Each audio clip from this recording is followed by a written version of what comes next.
So guys, magandang hapon sa inyong lahat, magandang araw. Ay panibagong vlog na naman tayo ngayon. Golf car na disc brake, 4-seaters na siya. Yan yung i-vlog natin ngayon. Papakita ko sa inyo yung luwag niya, lawak niya, at saka yung mga previous niya, at saka yung specs niya.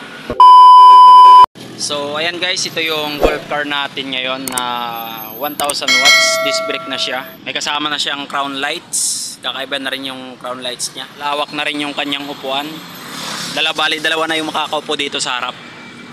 Kaya 4-seaters na siya. Malawak din yung upuan niya sa likod. Parang same size lang sila ng lawak. Tapos close basket. May extra tire din. Tapos yan yung kanyang reverse cam. Hindi kasi natin ma-testing kasi wala ang battery. Lalagyan pa to ng battery. Maganda nito, disc brake na siya. Karamihan kasi ng golf car, drum brake lang. Tingnan natin dito sa likod. Yan, disc brake na siya. Ayan. Ito. Disc brake. Yan.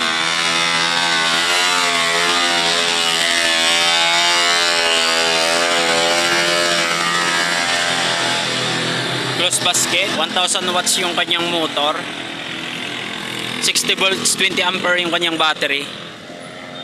May Bluetooth speaker. Yan yung kanyang mini fan. Wiper. Tapos may extra pa siyang ilaw dito, parang yung sa motor.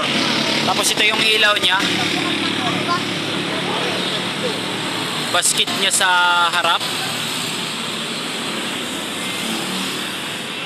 Buksan kaya natin compartment kasi wala. Ayun, yan yung compartment niya.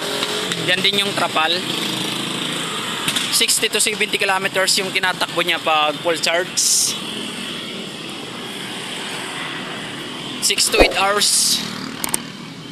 Yan yung tagal ng kanyang pag-charge. Depende sa battery kung ilang bar nyo, ilang percent. Kompleto na siya.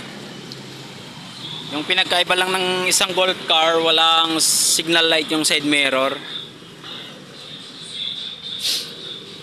Tapos umiilaw rin to dito, yung stop. Kaya yun yung maganda sa kanya. So hanggang dito na lang yung vlog natin. Paki-like na lang at saka pa-subscribe, pa-share na rin ng video para dumami pa yung viewers natin.